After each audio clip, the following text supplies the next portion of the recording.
د مسلمانانو یو بادشاه د هغه ملک ډېر وسیع مختلفو علاقو کې د هغه ګورنرانو د بعضې ګورنرانو حالات خو خلک ته خوشحاله و بعضې نه خلک خفه و بادشاه وی څه وکړم ورسره یو وزیر هوښیار و نو هغه ورته یې داسې کار وکړه چې د تمامو علاقو ګورنران را وغواړه او د هر یو کارګزاري به بیان شي اعلی کارګزاري والا هغه ته په مجلس کې انعام ورکړي چې د چا کارګزاري کمزورې ده هغه به په خپل یو قسم سزا هغه ته میلو شي چې تا له خو انعام در نه کړ بل ځل بیا چې د ملاقات وخت راځي نو دی به داسې ښکلی کار وکړي چې دی به هم انعام ته ځان جوړوي لکه امتحان کې څه ماشومان پاس شي او څه پکې فیل شي هغه پاس کړو چې انعام ورکړي نافیل شوي کوشش کوي چې بل ځل به زه پاس کېږم او زه به هم ډېرې نمبرې اخلم نو ګورنر چې کوم ښه دی هغه له به انعام ورکړي بادشاه وی دا خبره ښه ده ټولو ګورنرانو ته اطلاع ورسېدله فلاني وخت له راورسېږې ټول ګورنران راغلل او بادشاه ته مخامخ شو بادشاه خبرې اترې وکړلې او بیا یو خاص قسم شاهي لباس یو ګورنر له ورکړه وی دا لباس به واغوندې او سبا له بیا میټینګ کېږي اوس دغه خاص لباس چې نو دا سوچ دی کې بیا تپوس پوښتنه نشته چې ته د کوم ځای ګورنر یو ګورنر یو کني خو چې دا لباس دی اغوشي نو بادشاه دربار ته به اجازت ورتلی شي خاص شاهي لباس بادشاه ورکه هر ګورنر ته بله ورځ بیا میټینګ دی او ټول ګورنران راجمع شو او خبرې اترې شروع شولې یو ګورنر له انټوشي ورغی ډېرې کوشش کو چې دا انټوشي منې کړمه او بس د وسه بار و یو ځل انټوشي وکړه بیا انټوشي وکړه بیا انټوشي وکړه د ټولو ګورنرانو توجه دې اړخ ته راوړېدله هر یو ورته کته چې خبرې شروع ته پکې انټوشي کې دې انټوشي سره کله کله د پوزې نه څه اوبه هم راوبېږي د بادشاه خیال نو او د وزیرانو بیا بل خیال شو د ګورنرانو او د دې سړي چې اوبه راوبېدې نو هېڅ هم ورسره رومال وغیره نو چې رومال نو چې د چا خو خیال لري د شاهي لباس هغه الله پلو یې راوچت کړه او په پوزه یې راښ کړه پوزه یې پاکه کړه دقه وخت کې د بادشاه مخ شو ته بادشاه له غوسه ورله چې تا له انټوشي درغې او د پوزې نه دې څه وبېدل نو زما شاهي لباس باندې تا پوزه پاکه کړله قار ورغې په هغې مجلس کې ورټه او کسانو ته یې دې وباسئ زه د ما د شاهي لباس قدر ونه کړ ویې باسئ دیکه یې ورکړه ویې ویسته بادشاه ډېر غصه دی مخکې مجلس خاموش ګورنران هم دم بخود بادشاه هم خاموش لږ ساعت تیر شو خاص وزیر اپوی شو چې بادشاه د ډېرې غصې نه نورې خبرې کول نه غواړي په قار شوی دی غوږ کې وتی چې بادشاه صاحب مجلس به برخاست کو وی برخاست یې کې بس ټولې چوټي کړل مجلس ختم شو اوس بادشاه وزیر دواړه دوه په دوه ناست دي وزیر وی چې خدای کومه خبره وکړم چې د بادشاه غصه سره شي لږ خوشحاله شي دې کې یو دربانچي را مخامخ شو وی د نهاوند علاقې ګورنر صاحب سره ملاقات کوي اجازت دی وی اورې والا د نهاوند علاقې ګورنر را مخامخ شو چې را مخامخ شو نو بادشاه ته وی چې بادشاه انټوشي د بنده اختیار کړي که بې اختیاره دی انټوشي چې بنده کې دا اختیار کړي که بې اختیاره وي وی چپ شه داسې سپک سوال مه کوه زما سره مناسب نه دی دا سوال وی نه دا سوال خو دی خو بل هم سوال کومه دویم سوال دا کومه چې ګورنر انټوشي وکړو نو هغه له دا ادب داسې په مجلس کې د خلکو مخکې پکار و که ځان نه دې ورته ویلی وی چې بیا داسې مجلس کې ناست نو انټوشي مه کوه لږ د خلکو مخکې چې دې وی نو نه په دی که د ځان له ویلی وی او بیا یې شاهي لباس اغوښتی وی نو ښه به وی خبردار بل سوالونه کوي کنی تا نم شاهي لباس وباسمه تا دا مه وایه چې شاهي لباس تا نه وباسم شاهي لباس زه په خپله وباسم تا لی در کوم خو زما خبره واوره تا ګورنران ځان ته پیش کړل او شاهی لباس دی ورک نو د یو گورنر نه د شاهی لباس بے ادبیو شو ستا مخ کې نو تا ته شاهی لباس اوستو او د دربار دی په دیکو اوشړو مال الله انسانی لباس را کړی دی که زه د انسانی لباس قدر اونکما او روز محشر کې د تمام عالم مخ کې الله ما د خپل دربار اوشړي او په دیکو دیکو مې دوزخ ته وغورځي زه به څه کومه ستا شاهي لباس ستا مبارک شه زمانه په کار والا او زه انسان جوړېدل غواړم انسانی لباس ولباس التقوى خیر لهم د تقوا لباس انسان له پکار دی بادشاہ ته خپل شاهي لباس په مخ ورغورځوي دا والا زنالم شاهي لباس باندې به زه څه کوم دا بېعزتي پکې وشوله انساني لباس مې پکار دی چې روز محشر کې مې بېعزتي ونشي اوس فکر کوي چې انساني لباس او انساني جون به کوم ځای زده کوم د نهاون علاقې گورنر دی نو په دغه زمانه کې یو لوی بزرګو شیخ سراج الدین رحمت الله علیه دی هغه له لاړه او د هغه نه انسانیت زده کول غواړي سوره یې هغه سره تېرې کړلې خو د ګورنرۍ دور تېر شوی نو د کې داسې یو پوټی غوسم وه لوی نظریم پکې وه نو شیخ سراج الدین صاحب ورته چې بچیه ته چې کوم نعمت غواړې نو هغه ما سره برخه ستا نه ده دا ستا برخه به تا ته په بغداد کې ملاویږي بغداد کې به چا لزمه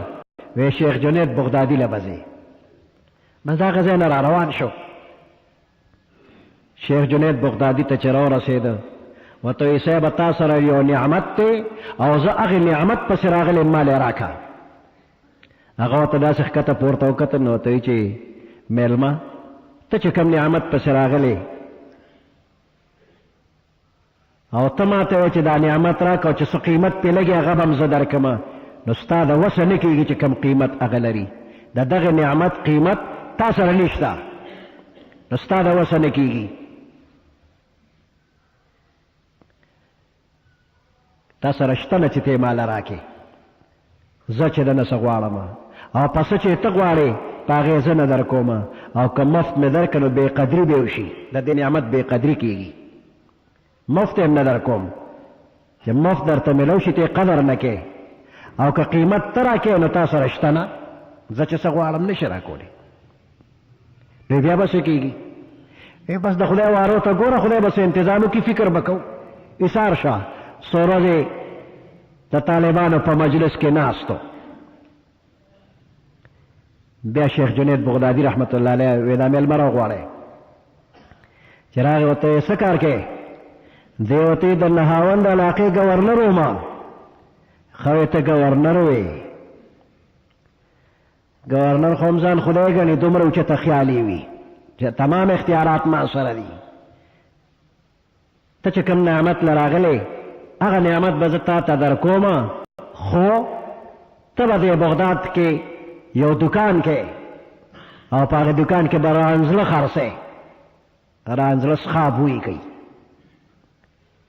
اوس خو دې راغلی نعمت پسې دا نه وایي چې ښه نه زه به اوس دکان کومه داسې لکه د ملک صدر او وزیر اعظم ته چې ته لاړ شو په یو بانډه کې ځان له کلیانې دکان وکړه نو صدر او وزیر اعظم د کلیانې دکان ته خوشحالېږي څه نه دی وایي ښه ده بس ټیک شو نه ورته یو کال به دکان کې رانزله څښا بوی کوي او ګاګ به راځي د هغوی نه خولې به خدای خو چې څنګه به استغې به جوړه راځي او که نه راځي د هر یو ګاګ سره به د هغه د زړه لپاره خبرې هم کوې چې سودا رانهوالي د یو کال د شپې ورځې شمېري چې کال پوره شو نو راغی حضرت تا ما ته چې کال دکان وکړو نن اخري تاریخ دی بس ورځې پوره شو کال وشو نو شیخ جنید بغدادي بابا ورته وایي چې ته ما ورځو شمېرلو له لېږلی چې تا ورځې شمېرلې نن اخري ورځ ده ما تا ته وی دکان وکړه نو تا ورځې شمېرلې وی زه یو کال به نورم دکان کې نو بیا لاړه دکان ته په دکان ناست و د ګوګړو کار کوي اوس ورځې نه شمېري د کال نه لږې زیاتې ورځې چې تېرې شوې نه شیخ جنید بغدادي رحمت الله علیه ورته بیا سوال جواب وکوي راشه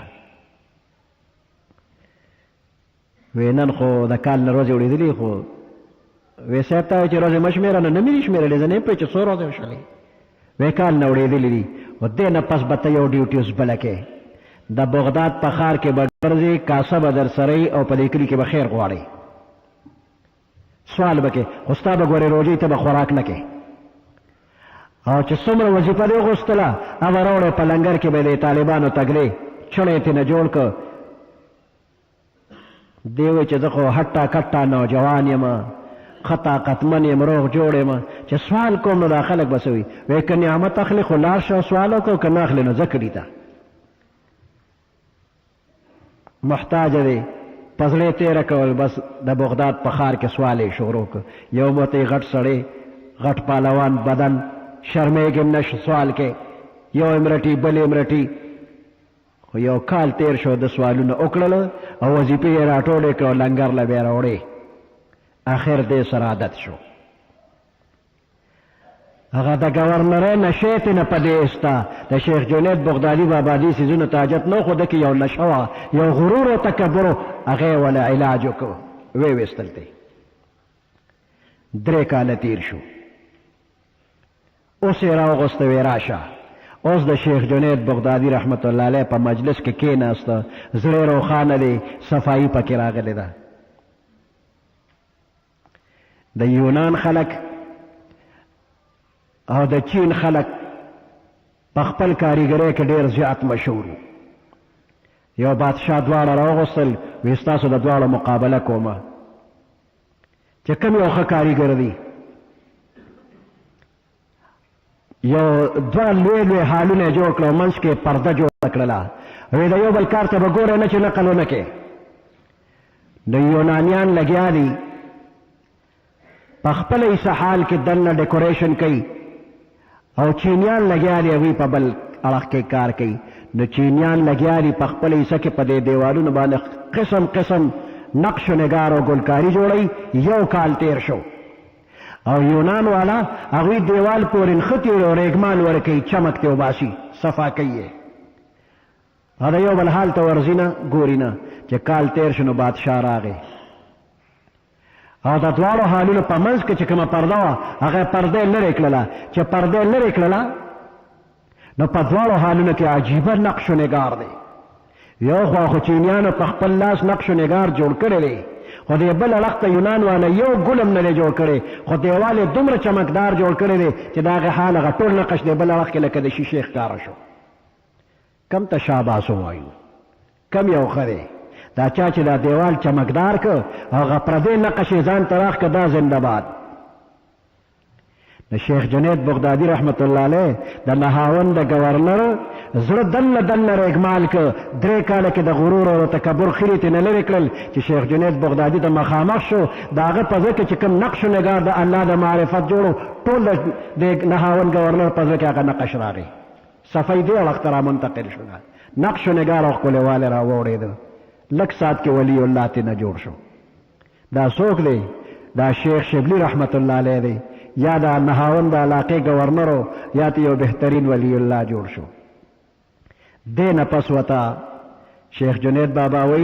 وی ته د نهاوند د علاقې ګورنر وې تا به په خپل دور حکومت کې څومره ظلمونه کړي کښېنه د هغې فهرست جوړ کړه چې چا باندې تا زیاتې کړې دی وی چې کښېناست یو لوی فهرست یې لږ وخت کې تیار کړه چې دونه ظلمونه مې کړي دي وی ښځه اوس خپلې علاقې ته لاړ شه او د هغې خلکو نه معافي غواړي چې چا باندې تا ظلم کړی دی دی هغې علاقې ته بیا لاړ او 2 کاله لګیا دی او یو نه معافي غواړي بل چا په اسانه معاف کو چا ورته نوکري به را سره کوي چا ورته خټې به راله کوي چا به یې ډوټې به کوي 2 کاله کې ټولو خلکو معاف کړو 15 کاله پس بیا راغی شیخ جنید بابا ته چې مخامخ شوی بس اوس کمال ته ورسېدلی اوس ذکر د الله کوه نو تا ته الله کمال حاصل که د زړه هغې بیماري درنه لرې شوله غرور او تکبر درنه لرې شو دی که تا ته خپل شیخ چې ته ستغه سپوره او څه زیاتي خبره وکړي خفه کېږې به په دې باندې نه دا ته بیمار یې او ستا د بیمارۍ علاج به کېږي په دې باندې نو با شریعت پیران دی ستا روحاني معالج او ډاکټران دي څنګه چې جسماني ډاکټر لور دی داسې به د دویم خیال ساتي نزله به مطمئن شي الا بذکر الله تطمئن القلوب الله پاک دې په صحیح طریقه باندې د ذکر